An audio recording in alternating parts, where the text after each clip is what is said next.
What's up, everybody? Welcome to lecture 11. Today is all about section 2.5. And I'm going to go ahead and let y'all know, section 2.5 is maybe not the hardest material in the entire semester. I would say that's the delta epsilon proofs. But the easiest to misunderstand and to make mistakes with. What it's about is this idea called the chain rule. And to introduce the chain rule, I thought I'd start with an example that most of us are more familiar with. It's a little esoteric, but we're all familiar enough with the concept that I think it's a good launching spot for this particular section.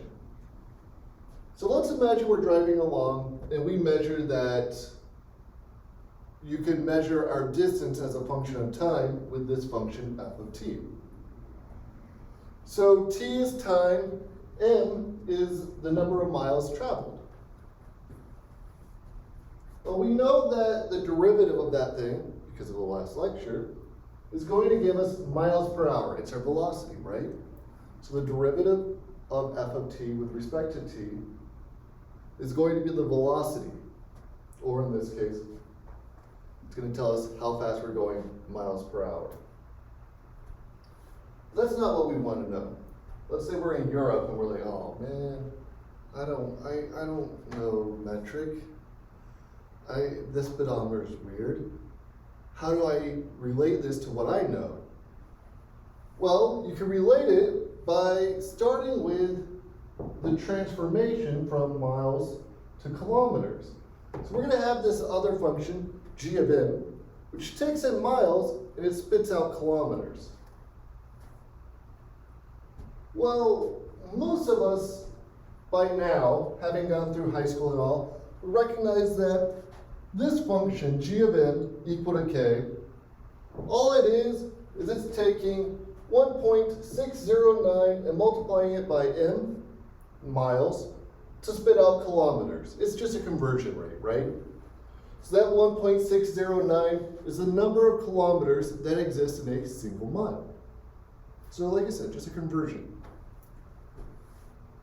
So if we wanted then to find the speed in miles per hour, kilometers per hour, knowing what the speedometer says in miles, having just converted it to kilometers, we can now take the derivative of the composition of those two functions and find out what our speed is in kilometers per hour.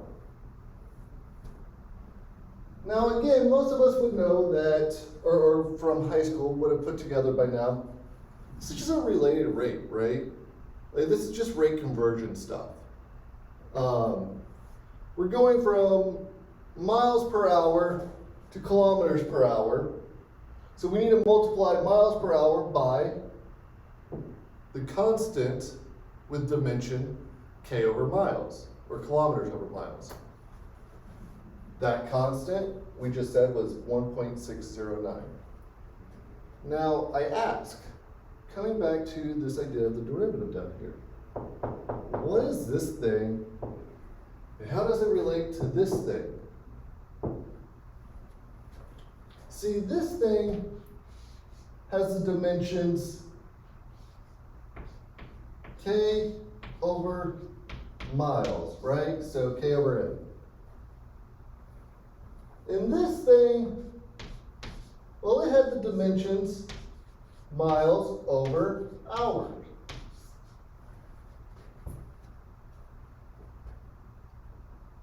So looking at this, this almost looks like the derivative of f of t times the derivative of g of m. So is this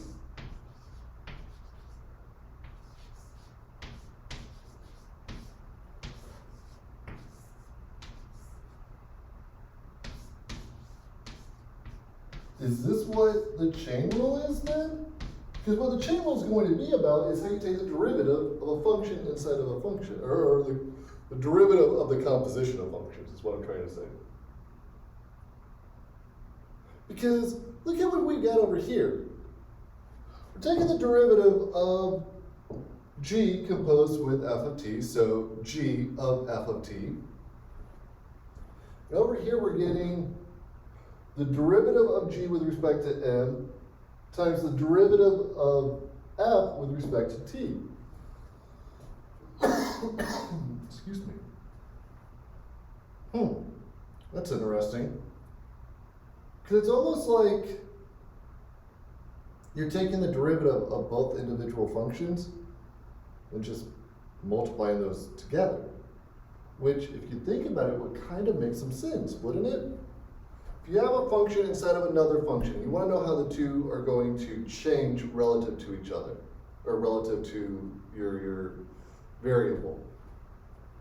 It makes sense that somehow the outside function and the inside function are going to have to interact, right? It kind of makes some sense here that it would be like the product, right? In fact, that is what the chain rule says. So give me a second to erase this board, and I will write out formally what the chain rule is. All right, so the formal statement of the chain rule says that assuming the composition of two functions, f of x, which is equal to f composed with g of x, if this composition is differentiable, then that derivative is going to be equal to the derivative of your outside function times the derivative of your inside function. What? Where did that u come from? What's that? What is that doing? How is this working? Just what? Well, that u, what's called a dummy variable. It's just kind of sitting there as a placeholder for now.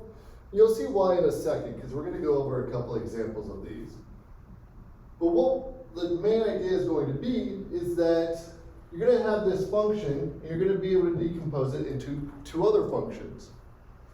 One that you're going to call f of u. That's your outside, your exterior function. And you're just going to leave u as a placeholder for now. And then the other is going to be u equal to g of x. And that's your interior function. So from there, you're going to say, all right, cool. What's the derivative of f of u with respect to u?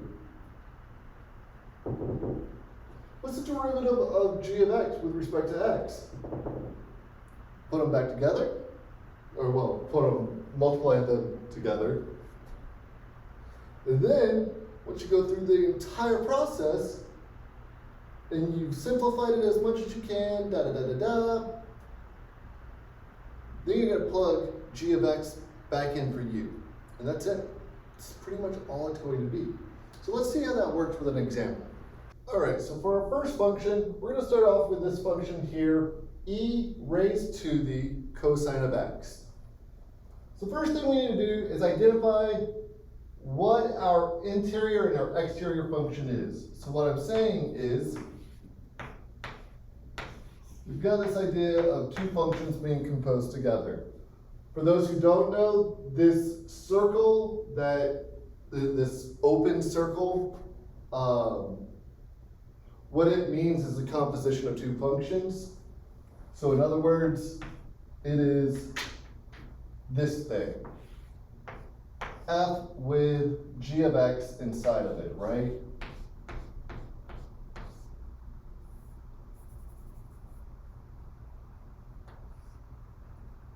So step one is going to be to find out what lowercase f is. Well, looking at this thing, lowercase f should be e of u, right? Like f of u is equal to e of u. This kind of makes some sense because if we were to say that the interior function g of x is equal to cosine of x, and we were to set u equal to that, well then that's what we would get, right? Yeah, absolutely. Okay, well, from here, we need to take the derivative of f of u. Well, that's easy. From the last lecture, we know that to be just e to the u. Okay. That was easy enough. Now, we need to take the derivative of our interior function, g of x. So g prime of x, well, g of x is equal to cosine of x, so we go back and we look at our notes and we say, huh, that's right, that thing is equal to negative sine of x, right? Yeah. So g prime of x is equal to negative sine of x. Okay. Now what? Well, now, you're going to take a break, walk your dog, eat some snacks, drink a coffee, whatever, come back to the problem, and say, all right, cool. I have my two different parts now. Because I know that dx of f of x is equal to du of f of u times dx of g of x. So putting all of this together then, du of f of u, well that's f prime of u, isn't it? And we said that was equal to e to the u. And ddx of gx, well that's just negative sine x.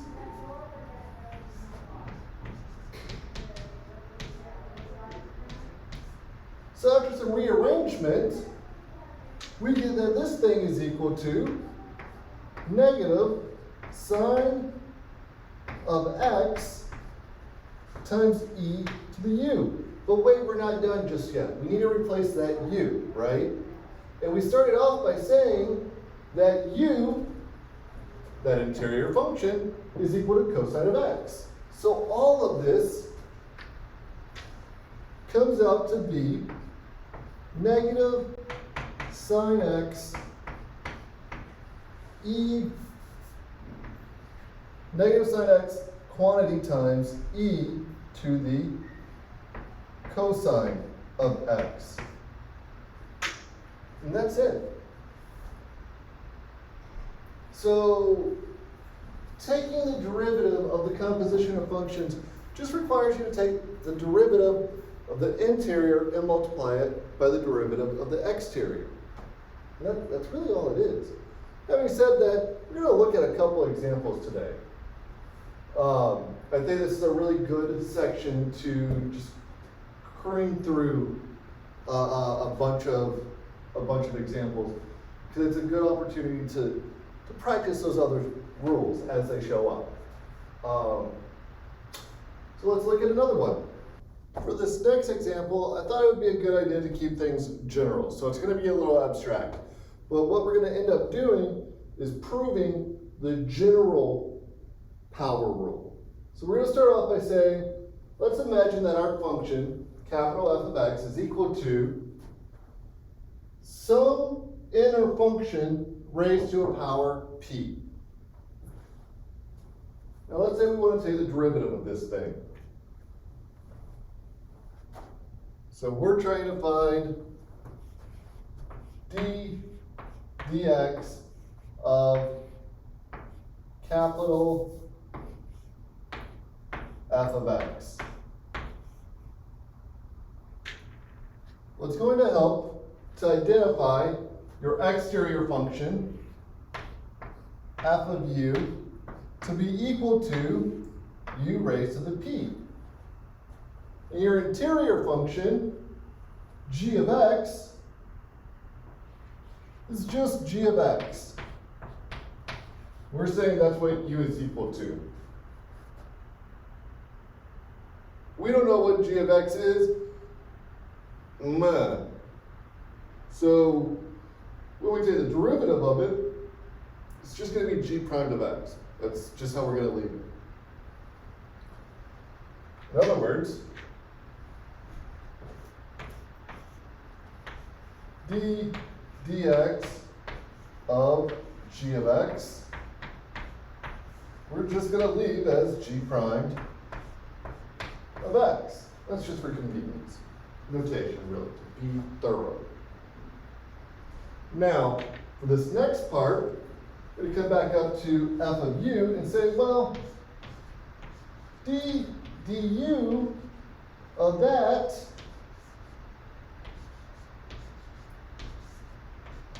it's going to be p times u raised to the p minus 1 power. Okay, so putting all this together then, this is going to be d du of u to the p times d dx of g of x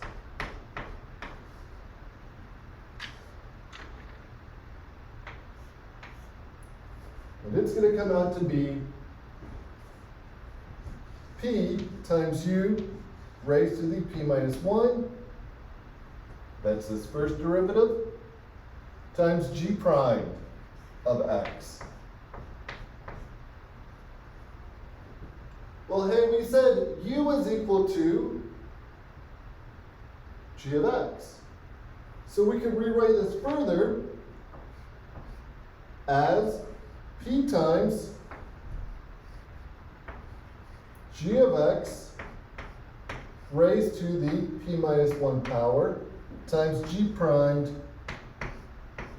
of x. Now I know all this seems abstract because I kept it so general. Don't be alarmed by the abstraction here. If this tripped you up to any extent, if just understanding what just happened, this is a proof for what is called the general power rule, and it is in your notes. So I would go, if I were you, I would rewatch this once or twice more and look at that part in the notes. Just kind of understand what the hell I just said and what I did, because it is really abstract at first. Got a lot of different moving parts and a lot of just kind of dead notation, like it seems like a waste, but it's kind of doing something. So take the time to, like I said, read through that part in your notes and to look at this part of the video a few more times. That said, let's keep carrying on. I've got more examples. Oh, hell no, right?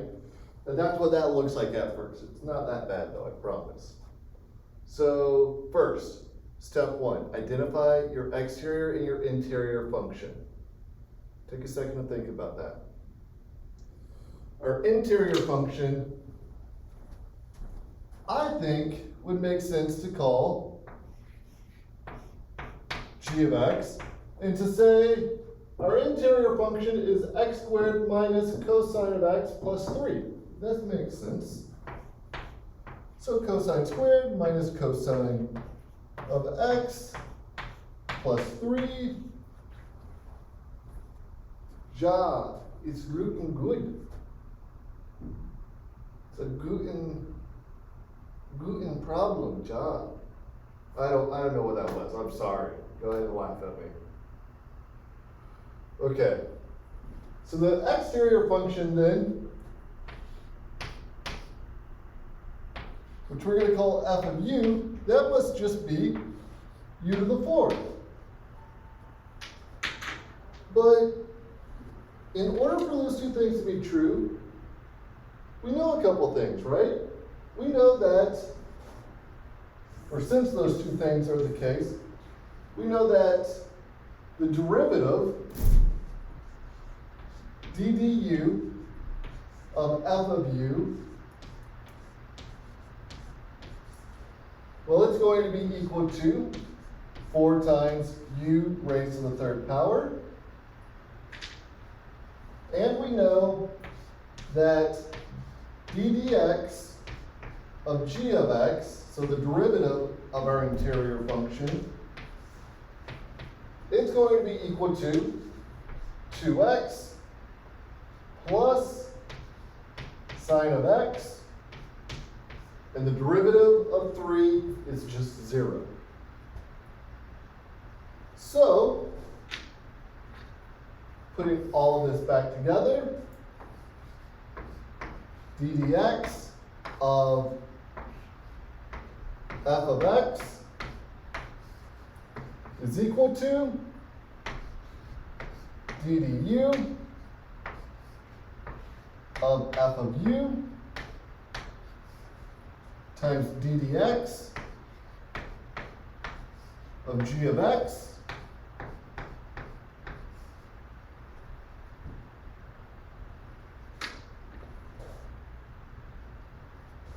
well, this first derivative we just said was equal to 4 times u raised to the third power. And this second derivative, the derivative of the interior function, we just said is equal to 2x plus the sine of x. Well, hey, wait a minute. Hold up. We got a u here. So that means we got to go back and figure out what that u was. The u is this thing, wasn't it? It was that interior function. So coming back and plugging it in, we're going to get that the derivative with respect to x of that entire beast is equal to 4 times the quantity x squared minus cosine of u, or my mistake, cosine of x, plus 3, all raised to the 4th power, times, my mistake, to the 3rd power, not to the 4th, to the 3rd, times the quantity 2x plus the sine of x. Now, a few notes. I just made 2 mistakes back to back, right? Y'all are going to make mistakes too. That is perfectly okay. It's perfectly understandable, and it should be expected. So, while you're doing these problems, if you make mistakes, do not beat yourself up. For the love of God, don't do that.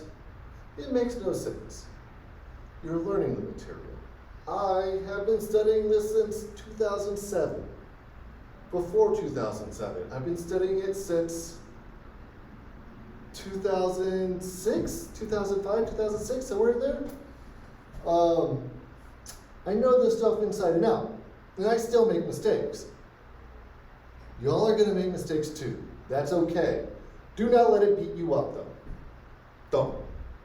If any problem starts to beat you while you're doing your homework, that is to say, if you feel yourself feeling defeated or getting angry with the problem, stop what you're doing, go take a 30-minute break. Go walk your dog, make some pasta, I don't know, wash your car, do whatever it takes. Take a break though. If your thing is binge watching all of Firefly, binge watch an episode or 2, okay? Stop after the episode or 2 and then come back to the problem. Don't watch the entire season of Firefly. Though I do support your TV choice. But no, the point here is that you're going to make mistakes. That's okay. That's understandable. That's part of the game. Just don't let it beat you. Because this class is not meant to be that class where you're just sitting there with a book, beating your face against it, hoping something sticks. Doesn't work that way. What works is going through problems, finding problems that you don't know how to solve, trying until, okay, I need to take a break, I need to walk away because that son of a bitch, I swear to God, if I can't solve this problem, I get it, you're good. Go walk away for a little bit, you'll come back to it, right? but then come back to it and learn. Figure out, oh, that's why that lecture or that problem was difficult. That would be what I would suggest to y'all. Because again, you just saw me make 2 mistakes. Having said that, I'll get off the pedestal, get back to the problem, and get back to the punchline here, which was, given our lovely function, f of x, capital F of x, is equal to the quantity x squared minus cosine of x plus 3, all raised to the 4th power, the derivative of that beast is equal to this even better beast. It is kind of a great equation, though. So having said all of that, let's check out some more problems. I say that all. All right, I'm going to give you all a second to get all of your notes out of the way, because we're going to do this one. Are you done? Are you done noping? Have you noped enough? Nope some more. Okay, now we're going to do this problem. So the first thing to this problem is to identify which approach we want to take.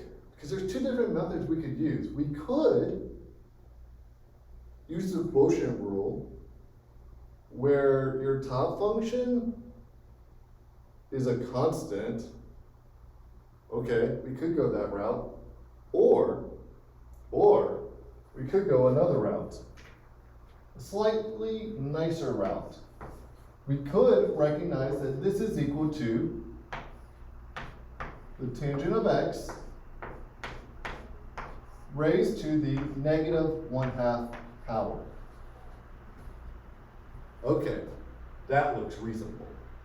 That looks a lot nicer than what it initially looked like, right? Because at first it's like, oh, hell no. Quotient rule and chain rule? No, I'm done. But this, well, this is just a power rule. That's convenient. And oftentimes, you're going to find that to be the case.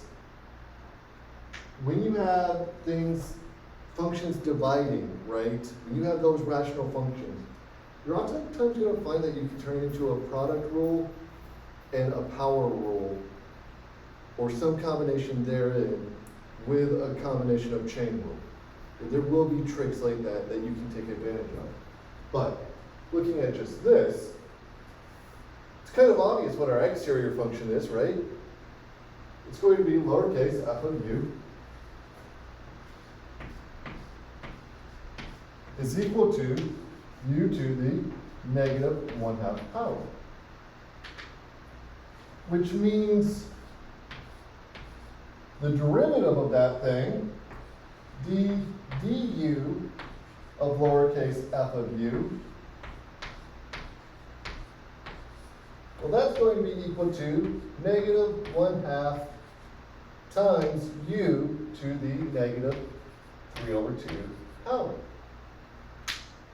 Okay, well, if this is the case, then the interior function has to be tangent of x. So we're going to say that g of x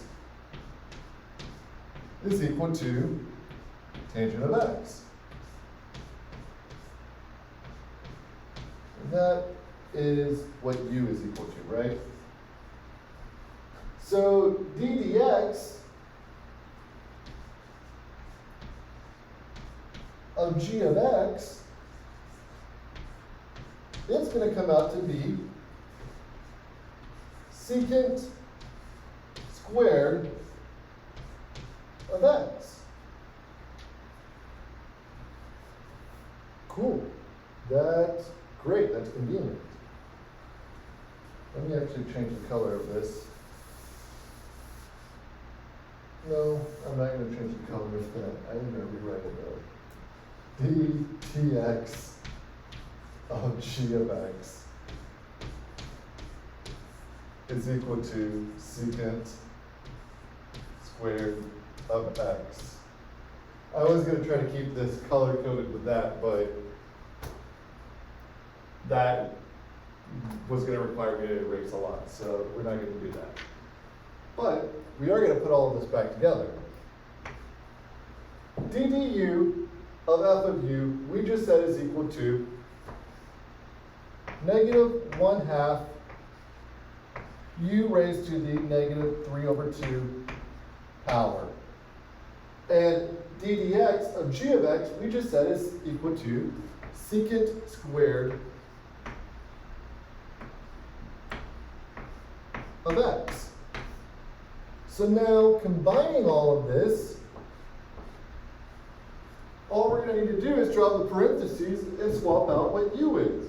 Well, u, we said was equal to the tangent of x. So this is all going to be equal to -1/2 the tangent of x raised to the -3/2 power times secant squared of x. And that's it. That's all she wrote. Having said that, I think this is a good spot to stop for now. If y'all have any questions, as always, drop me a line. I'm happy to answer them. And I do intend on posting office hours tomorrow. Kind of have to, that's the deadline, so. Sorry I haven't done it up to this point. But yeah, I'll have these posted. I'll have office hours posted hopefully by tonight or tomorrow. And having said all that, I'm gonna leave it here. Have a good one, everybody.